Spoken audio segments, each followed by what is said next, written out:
انصاف تو ہوگا اللہ کی عدالت۔ یہ مت سمجھو کہ مر گئے تو کام ختم کرنا ہے، مرنے کے بعد تو اصل زندگی شروع ہوئی ہے۔ کل نفس ذائقۃ الموت وَإِنَّمَا تُوَفَّوْنَ أُجُورَكُمْ يَوْمَ الْقِيَامَةِ، ہر جاندار کو مرنا ہے اور تمہیں قیامت کے دن اپنے عمل کا پورا پورا حساب دینا ہے۔ اب ایک سوال یہ پیدا ہوا کہ اے اللہ، جب کل قیامت کے دن ہمیں انصاف دیا جائے گا تو پھر وہاں کون پاس ہوگا اور کون فیل ہوگا، کون کامیاب ہوگا اور کون ناکام ہوگا؟ بھئی دنیا میں ہم دیکھتے ہیں کہ غلط آدمی ہے کامیاب ہے اور صحیح آدمی ہے ناکام ہے۔ بھئی ضروری تو نہیں ہے کہ انسان ایماندار ہے، نیک ہے تو اس کے پاس بڑا اچھا فلیٹ بھی ہو، بڑا اچھا مکان بھی ہو، بڑے پیسے بھی ہوں۔ ہم دیکھتے ہیں دنیا میں کہ جس کو ہم کامیاب سمجھتے ہیں اس کے پاس دولت ہے، مکان ہے، کاروبار ہے، سماج میں رسوخ ہے، اسٹیٹس ہے، عزت ہے، مگر آدمی صحیح نہیں ہے۔ سماج کی نظر میں کامیاب ہے مگر آدمی صحیح نہیں ہے۔ اور ایک آدمی ہے سماج کی نظر میں ناکام ہے، اس کے پاس نہ ڈھنگ کی جاب ہے، نہ ڈھنگ کا مکان ہے، نہ پیسے ہیں، لیکن ہے اللہ سے ڈرنے والا ہے، اللہ والا ہے، نیک ہے۔ تو اے اللہ، قیامت کے دن کی کامیابی کا معیار کیا ہوگا؟ قیامت کے دن کیسے پتا چلے گا کون کامیاب ہوا کون ناکام؟ اللہ نے کہا میں بتاتا ہوں کون کامیاب ہوگا کون ناکام۔ فَمَنْ زُحْزِحَ عَنِ النَّارِ وَأُدْخِلَ الْجَنَّةَ فَقَدْ فَازَ، قیامت کے دن وہ آدمی کامیاب ہوگا جس کو اللہ تعالیٰ جہنم کی آگ سے بچا کر کے جنت میں داخل کرے گا۔ دنیا میں چاہے وہ بیچارہ جھوپڑ پٹی میں رہتا رہا ہو، دنیا میں اس کے پاس ڈھنگ کے کپڑے نہ ہو، ڈھنگ کا کھانا نہ ہو، دنیا کی زندگی وہ کیسے بھی گزارتا رہا ہو، اگر کل قیامت کے دن اللہ فیصلہ کر دے گا میرا یہ بندہ جنت میں جائے گا تو وہ کامیاب ہے۔ اور اگر دنیا میں وہ بڑے بڑے بنگلوں میں رہا کرتا تھا، کروڑ پتی تھا، ارب پتی تھا، اس کو دیکھ کر کے لوگ سلام کیا کرتے تھے، اس کی لال بتی والی گاڑی، اس کی نیلی بتی والی گاڑی جب گزرا کرتی تھی لوگ ڈر جایا کرتے تھے، بڑا روب و دبدبا تھا، بڑا پاور تھا، بڑا اسٹیٹس تھا، لیکن کل اللہ کی بارگاہ میں اگر جہنم سے وہ بچ نہیں پایا تو ہی از فیل، وہ ناکام ہے، وہ نامراد ہے۔ اللہ کیا وہ کامیاب ہے؟ ایک آیت میں اللہ نے 3 باتیں بتائی، اب لاسٹ بات اللہ نے اسی ایک آیت کے اندر کیا بتائی؟ وَمَا الْحَيَاةُ الدُّنْيَا إِلَّا مَتَاعُ الْغُرُورِ، میرے بندو جس دنیا کی دولت اور دنیا کے پیچھے پڑ کر کے تم آخرت کو بھول کے بیٹھے ہو، جس دنیا کو تم نے اپنی جنت بنا کے رکھا ہے، جس دنیا کو تم نے اپنی کامیابی کی بنیاد بنا کے رکھا ہے، اس دنیا کی حیثیت کیا ہے؟ وَمَا الْحَيَاةُ الدُّنْيَا إِلَّا مَتَاعُ الْغُرُورِ، یہ دنیا تو دھوکے کا سامان ہے، اور دنیا کتنی دھوکے باز ہے اس کا اندازہ اگر لگانا ہے تو زیادہ دور جانے کی ضرورت نہیں ہے، اپنے محلے کے قبرستان میں چلے جائیے آپ۔ وہ لوگ جنہوں نے دنیا کمانے کے لیے لوگوں کے گلے کاٹے، لوگوں کی عزتوں پر حملہ کیا، حرام اور حلال کی پرواہ نہیں کی، جائز اور ناجائز کی پرواہ نہیں کی، آج منو مٹی کے نیچے دفن ہیں اور اللہ کو اپنا حساب دے رہے ہیں۔ جس دنیا کو پانے کے لیے سب کچھ کیا، وہ دنیا ان کے کیا کام آئی میرے بھائی؟ کوئی کام نہیں آئی۔ جیسے ہی انسان کی سانس کی ڈور ٹوٹتی ہے، جیسے ہی دل کی دھڑکن رکتی ہے، یہ دنیا اتنی بڑی بے وفا ہے یہ فوراً اپنا رشتہ توڑ دیتی ہے۔ انسان اس دنیا کے لیے کیا کیا کرتا ہے، اللہ کو بھول جاتا ہے، رسول کو بھول جاتا ہے، ایمان کو بھول جاتا ہے، حلال حرام کی پرواہ نہیں کرتا ہے۔ یہ دنیا انسان کو کتنا کام دیتی ہے۔ انسان جیسے ہی مرتا ہے انسان کا سارا مال دوسروں کا ہو گیا۔ جس چیز کا کل تک میں مالک تھا، آج میرے بدن سے روح نکلتے ہی میں اس کا مالک نہیں ہوں۔ میرے بدن کے کپڑے تک میرے بدن سے اتار دیے جاتے ہیں۔ یہ انسان کی حقیقت ہے۔ کل تک جو انسان باتھ روم میں 2-2 گھنٹے نہایا کرتا تھا، سر پہ لگانے والا شیمپو الگ تھا، بدن پہ لگانے والا صابن الگ تھا، چہرے پہ لگانے والا فیس واش الگ تھا، وہ عورتیں، وہ لڑکیاں جو آئینے کے سامنے بیٹھ کر کے گھنٹوں میک اپ کرتی تھیں، آج اتنی بے بس ہیں، اتنی کمزور ہیں کہ آج اپنے بدن سے کپڑے بھی وہ نہیں اتار سکتے ہیں، ان کے بدن سے کپڑے دوسرے اتارتے ہیں۔ آج دنیا والے ہم کو نہلا رہے ہیں، اپنے بدن کو جس نے کبھی دوسروں کے سامنے اوپن نہیں کیا، آج نہلانے والے، غسل دینے والے اس کے بدن سے کپڑے اتار رہے ہیں۔ اتنا بے بس ہے وہ انسان، وہ یہ بھی نہیں کہہ سکتا پانی زیادہ گرم ہے، پانی کو تھوڑا ٹھنڈا ہو جانے دو۔ دنیا میں وہ گیزر لگا کر کے سردیوں میں نہایا کرتا تھا، گرمیوں میں ٹھنڈے پانی سے نہایا کرتا تھا، آج اس کو یہ طاقت بھی نہیں ہے وہ یہ کہہ سکے کہ پانی گرم ہے، پانی ٹھنڈا ہے، اس کو جیسے بھی نہلایا جائے اس کو نہلایا جا رہا ہے۔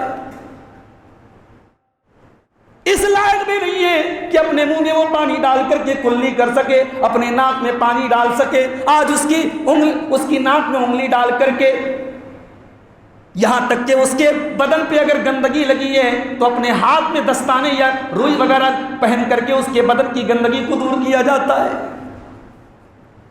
یہ ہے انسان کی حقیقت۔ نہلا دیا گیا، اب ایک معمولی سے کفن کے کپڑے میں کفنایا جا رہا ہے۔ دنیا میں جو برانڈڈ کپڑے پہنا کرتا تھا، جو بڑے بڑے شو روم سے کپڑے لایا کرتا تھا، آج یہ بھی نہیں کہہ سکتا ہے مجھے ریمنڈ کے کپڑے میں کفنانا، مجھے فلاں کمپنی کے کپڑے میں کفنانا۔ جس کپڑے میں بھی کفنایا جا رہا ہے وہ انسان اتنا بے بس ہے، اتنا کمزور ہے، اسے جس کپڑے میں کفنا دیا جائے وہ اس میں تیار ہے۔ کفنا دیا گیا، دنیا میں ڈیزائنر کپڑے پہنتا تھا، آج بغیر سلا ہوا کپڑا پہن رہا ہے۔ کفنا دیا گیا، بیوی بہت رو رہی ہے، بچے بہت رو رہے ہیں، مگر کوئی یہ کہنے کو تیار نہیں ہے مجھے اپنے باپ سے بڑی محبت ہے، میرے باپ کو میرے ساتھ رہنے دو۔ کوئی یہ کہنے کو تیار نہیں ہے میرے شوہر سے مجھے بڑی محبت ہے، میرے شوہر کو میرے ساتھ رہنے دو۔ کوئی ڈیڈ باڈی کو رکھنے کو تیار نہیں۔ انسان کی اوقات کیا ہے میرے بھائی؟ مرنے کے بعد انسان بوجھ بن گیا، باپ رکھنے کو تیار نہیں، ماں رکھنے کو تیار نہیں، گھر والے رکھنے کو تیار نہیں۔ اتنا بے بس ہے انسان، اپنے گھر سے 1 کلومیٹر کی دوری پر بھی جاتا تھا تو کار سے جاتا تھا۔ اتنا بے بس ہے وہ انسان کہ آج 4 لوگوں کے کندھوں پر جنازے کی چارپائی کے اوپر لٹا کر کے جا رہا ہے، آج دوسرے اس کو اٹھا کر کے لے کے جا رہے ہیں تب وہ جا رہا ہے۔ قبرستان لے کے جایا گیا، قبر تیار ہو چکی ہے، اس کو قبر میں اتارا گیا، جنازے کی نماز بھی پڑھی جا چکی ہے، قبر میں اتارا گیا، گھر والوں نے مٹی دے دی، گھر والے بھی اپنے گھر چلے گئے، رشتہ دار بھی اپنے گھر چلے گئے۔ ہائے ہائے، جو دنیا میں انورٹر کے بغیر اپنے مکان میں نہیں رہتا تھا، اس کے کمرے میں پنکھا بند ہو جائے تو بے چین ہو کر کے باہر نکلا کرتا تھا، اس کے کمرے میں لائٹ بند ہو جائے تو بے چین ہو جایا کرتا تھا، آج قبر میں کون اس کو لائٹ دینے والا ہے؟ آج قبر میں کون اس کو پنکھا دینے والا ہے؟ آج قبر میں کون ہے جو اس کے دل کو تسلی دے سکے؟ وَمَا الْحَيَاةُ الدُّنْيَا إِلَّا مَتَاعُ الْغُرُورِ۔ جس دنیا کے پیچھے تم بھاگ رہے ہو میرے بندو، یہ دنیا تو دھوکے کا سامان ہے۔ وہ کروڑوں کی دولت تمہارے قبر میں کوئی کام نہیں آ رہی، پورے بیجاپور میں پھیلی ہوئی تمہاری پراپرٹیز آج قبر میں تمہارے کوئی کام نہیں آ رہی ہے، تمہارے 10 بیٹے، جوان بیٹے آج تمہارے کوئی کام نہیں آ رہے۔ آج وہاں کام آئے گی تو تمہاری فکر آخرت کام آئے گی، تم نے آخرت کے لیے کیا تیار کر کے کیا ہے یہی کام آئے گا تمہارے۔ وَمَا الْحَيَاةُ الدُّنْيَا إِلَّا مَتَاعُ الْغُرُورِ۔ میرے بندو، یہ دنیا کی زندگی تو دھوکے کا سامان ہے۔ بس اسی حقیقت کو ہم جان جائیں تو شاید ہماری اصلاح ہو جائے۔ جس دن ہم یہ سمجھ لیں کہ یہ دنیا کی زندگی تو دھوکا ہے، دھوکا، یہ کسی کے کام نہیں آئی۔ اگر تم یہ سمجھتے ہو کہ دنیا میں بادشاہت کو پا لینا بہت بڑی کمال کی بات ہے، کوئی پرائم منسٹر بن گیا، کوئی چیف منسٹر بن گیا، کوئی ایم پی بن گیا، کوئی ایم ایل اے بن گیا، اگر وہ یہ سمجھتا ہے کہ یہ کامیابی ہے، بہت بڑا بادشاہ تھا فرعون، اس کو اپنی بادشاہت پہ بڑا ناز تھا، اللہ نے پانی میں ڈبو ڈبو کر کے مار ڈالا، اور آج بھی اس منحوس کی لاش مصر کے اندر رکھی ہوئی ہے، اور آج بھی اس کی لاش دیکھ کر کے آپ کو حیرت ہوگی کہ یہ اپنے آپ کو خدا کہا کرتا تھا، اپنے آپ کو رب کہا کرتا تھا، اپنے آپ کو جو آدمی رب کہتا تھا آج اس کی ڈیڈ باڈی رکھی ہوئی ہے اور پوری دنیا کو دعوت دے رہی، دیکھو یہ انجام ہے دنیا کی بادشاہت کا۔ اگر آپ کو یہ لگتا ہے کہ دنیا میں پیسہ کما لینا بڑی کامیابی ہے، کتنا پیسہ آپ نے کمایا ہے؟ جتنا پیسہ بھی آپ نے کما لیا ہو، آپ قارون کے جیسے پیسے والے تو نہیں ہیں۔ قارون کے پاس تو اتنا پیسہ تھا، اتنا خزانہ تھا کہ اللہ قرآن میں کہتا ہے وَآتَيْنَاهُ مِنَ الْكُنُوزِ مَا إِنَّ مَفَاتِحَهُ لَتَنُوءُ بِالْعُصْبَةِ أُولِي الْقُوَّةِ، ہم نے قارون کو اتنے خزانے دیے تھے کہ اس کے خزانوں کی چابیاں بڑے بڑے پہلوان اٹھاتے تھے، اتنا خزانہ دیا تھا۔ کیا کام آیا اس کا خزانہ؟ فَخَسَفْنَا بِهِ وَبِدَارِهِ الْأَرْضَ، قارون بھی زمین میں دھسا دیا گیا، قارون کا محل بھی دھسا دیا گیا، قارون کا خزانہ بھی دھسا دیا گیا، اس کی دولت کوئی کام نہیں آئی۔ اگر آپ کو یہ لگتا ہے کہ آپ بہت بڑے باپ کی اولاد ہیں، آپ کا خاندان بہت اونچا ہے، آپ کا سرنیم بہت اعلیٰ ہے، اگر آپ کو یہ لگتا ہے کہ آپ اپنے خاندان کی نسبت کی بنیاد پر کامیاب ہیں، ابو لہب بھی تو نبی کا چچا تھا، ابو لہب بھی تو اسی خاندان کا تھا جس خاندان کے میرے نبی تھے۔ میرے نبی عبداللہ کے بیٹے ہیں، عبد المطلب کے پوتے، اور ابو لہب بھی عبد المطلب کا بیٹا ہے، خاندان وہی ہے، نسب وہی ہے، قبیلہ وہی ہے، لیکن قرآن کیا کہتا ہے؟ تبت یدا ابی لہب وتب ما اغنی عنہ مالہ وما کسب۔ ابو لہب کے پاس نام بھی ہے، سرنیم بھی ہے، خاندان بھی ہے، سماج اور برادری کی عزت بھی ہے، بڑا خوبصورت بھی ہے، لیکن ابو لہب برباد ہو گیا کیونکہ اس نے جو کیا دنیا کے لیے کیا، آخرت کے لیے کچھ بھی نہیں کیا۔ فکر آخرت، اگر آپ نے آخرت کے لیے کچھ نہیں کیا میرے بھائی تو آپ نے کیا کیا؟ اس دنیا کی اوقات کیا ہے آخرت کے مقابلے میں؟ اللہ کے نبی فرماتے ہیں کہ اللہ تعالیٰ کے نزدیک اس دنیا کی کوئی ویلیو نہیں ہے۔ لو کانت الدنیا تعدل عند اللہ جناح بعوضۃ، اگر دنیا کی اوقات، اگر دنیا کی حیثیت اللہ تعالیٰ کے نزدیک اگر ایک مکھی کے پر کے برابر ہوتی، ما سقا منہا کافرا، تو اللہ تعالیٰ دنیا میں کسی کافر کو ایک گھونٹ پانی نہ دیتا۔ اگر دنیا کی اللہ تعالیٰ کی ویلیو ہوتی تو جو انسان اللہ کے ساتھ شرک کر رہا ہے، کفر کر رہا ہے، اللہ اس کو دنیا میں ایک گھونٹ پانی بھی نہ دیتا۔ مگر اللہ تو پانی سب کو دے رہا ہے۔ اللہ کی ہوا چلتی ہے تو ایسا تو نہیں ہے کہ مسلمان کو ہوا لگتی ہے کافر کو نہیں، سب کو لگتی ہے بھائی۔ اللہ نے دنیا کی نعمتیں کہیں کہیں تو ایمان والوں سے زیادہ کافروں کو دے رکھی ہیں، تو دنیا کی بنیاد پر کوئی کامیاب نہیں ہے میرے پیارے ساتھی۔ اللہ کے نبی صحابہ کے ساتھ جا رہے ہیں، راستے میں ایک بکری کا مرا ہوا بچہ پڑا ہے، چھوٹے چھوٹے کان والا بکری کا بچہ ہے۔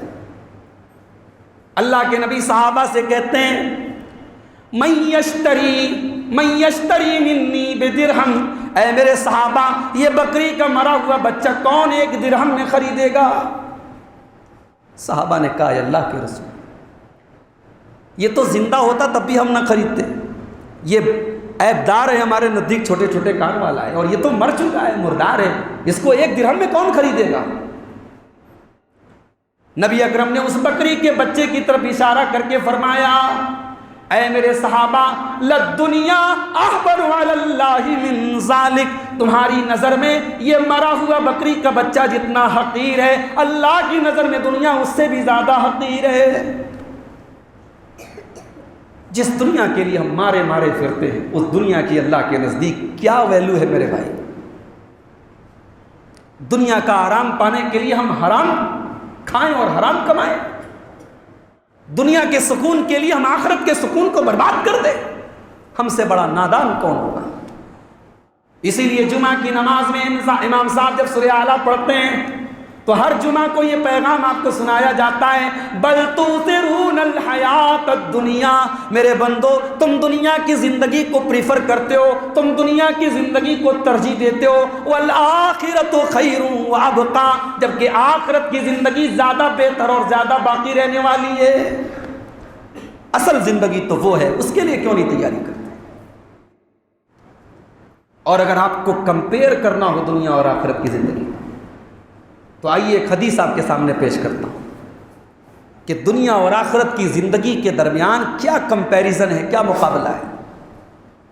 اللہ کے نبی فرماتے ہیں کہ جب قیامت کے دن جنتی اور جہنمی کا فیصلہ کر دیا جائے گا تو ایک ایسا آدمی لایا جائے گا جو دنیا میں بڑے عیش و آرام سے رہتا تھا، کوئی تکلیف اس کو نہیں پہنچتی تھی، وہ محلوں میں رہتا تھا، عیش و آرام سے رہتا تھا، لیکن جہنمی تھا۔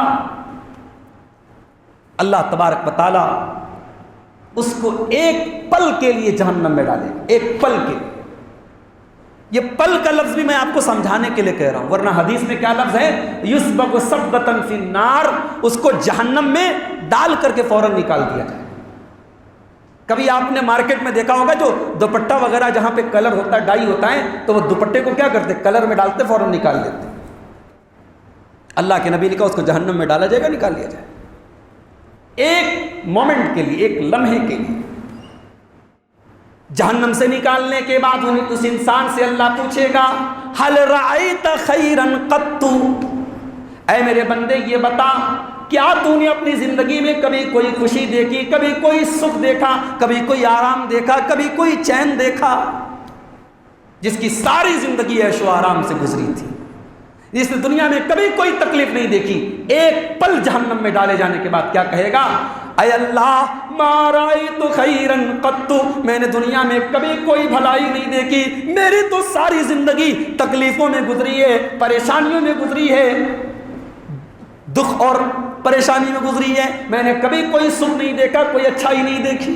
ایک پل جہنم میں جانے کے بعد وہ دنیا کا سارا عیش و آرام بھول جائے گا۔ اس کے بعد اللہ ایک دوسرے بندے کو لائے گا، یہ بندہ بیچارہ دنیا کی زندگی میں بہت پریشان تھا، کبھی بچے بیمار، کبھی بیوی بیمار، کبھی